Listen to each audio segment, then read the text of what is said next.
Hey guys. So, I just wanted to come on and do a really quick check-in and video um, because obviously there's so many things going on right now in our world. And, I know that we come on a weekly basis and give you lots of information on things that are, serious and obviously very important right now. But I like to also kind of come on in between those videos when I can to give you some quick coping skills and techniques and things to kind of help manage some of the day-to-day things that we're all dealing with right now. And everybody's kind of going through their own stuff, even though we're all, um, you know, a whole, world community. That doesn't mean that we're all not having our own individual, issues and concerns, and we all have our own families and family issues and concerns and things like that. And some of us are, starting to try to go back to work, and some people have been at work. Obviously, there's essential workers that have been going to work this whole time. And again, there are just so many things going on. And so, sometimes I think that we have these thoughts of once we have, everything maintained pretty well and we've said, okay, we know exactly what we're going to do and we've got everything handled, we suddenly turn on the news or look at our social media and we get bombarded with new information, and some of that information is great and positive and wonderful and we feel great about that and we're going to continue to move forward. And then all of a sudden we just have a moment that we honestly feel overwhelmed again and we feel like a complete failure. And, I think it's okay to admit that we are feeling stressed and fearful um, and admit that there's a lot of heartache and unrest and things going on in our lives and in our communities and in society as a whole. And trying to manage all of these things, how do we do that? And I think it's important just to keep in mind that it's okay to feel, fearful or stressed out sometimes, but also to hold hope in your life and to hold on to hope that, you know, no matter what, you know, most people have been through many different difficulties in their lives.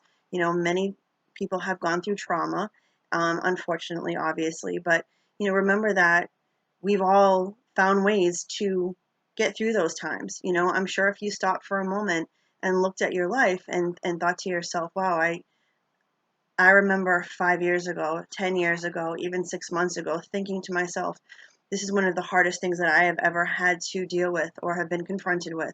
And you could sit now and say, I had no idea I was ever going to get through that, but you did. And so sometimes when we're having these kind of moments in life, it's important to remember that, you've probably been through a lot. Not, I don't want to say a lot worse because I'm not trying to compare that, but just to be aware that, you've probably been through many things and you've gotten yourself through them and maybe you've gotten friends through them or family members or coworkers. And so, giving yourself credit that you actually are more capable, than what you again give yourself credit for. So I'm just coming on today to give you 14 soothing thoughts, to give your brain instead of your usual stressful ones. I find that it's much easier to bombard ourselves with all the stress and all the negativity and take all that information in instead of the positivity. And again, this is just to hold hope. So here we go. I have everything I need in this moment. I have survived all of my hardest days.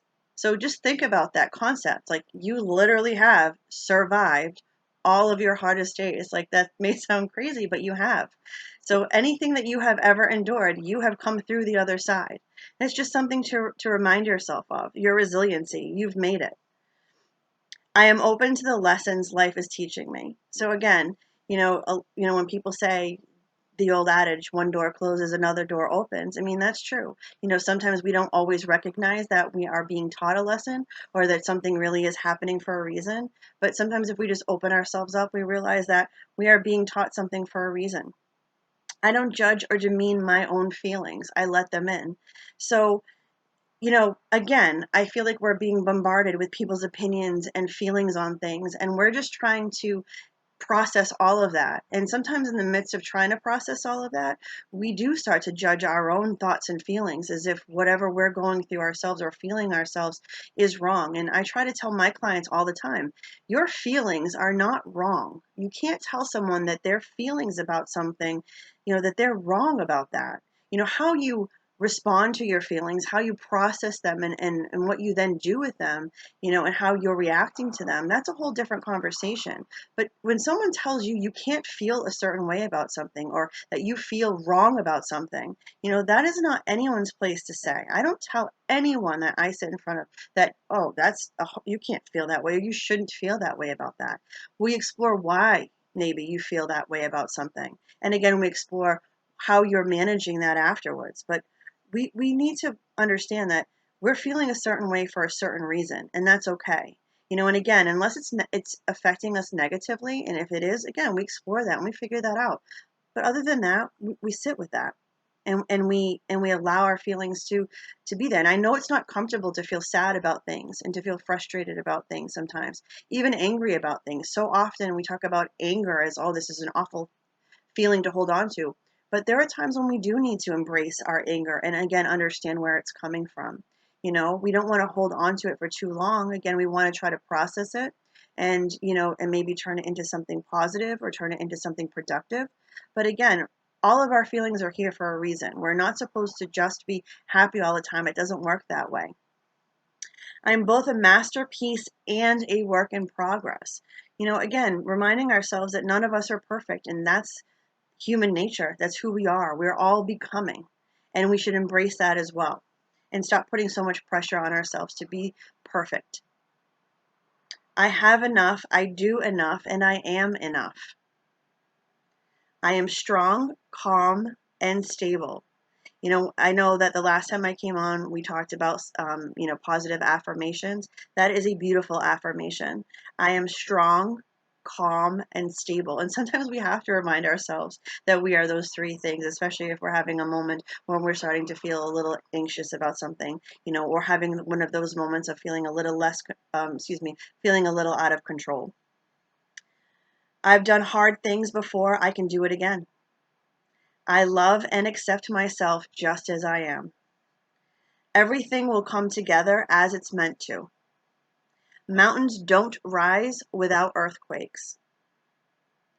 May I practice with what I'm given rather than wish for something else. Again, that's looking at gratitude, being grateful for what we have and not always just wishing for something else in our lives. Things we can certainly strive for things, we can set goals, and those are always important. But sometimes just looking at the here and now and what's right in front of us, being grateful for those things. There's no emotion I can't survive. And lastly, I'm doing the best I can with what I have, and it is enough. Thanks so much, and I'll see you all again soon.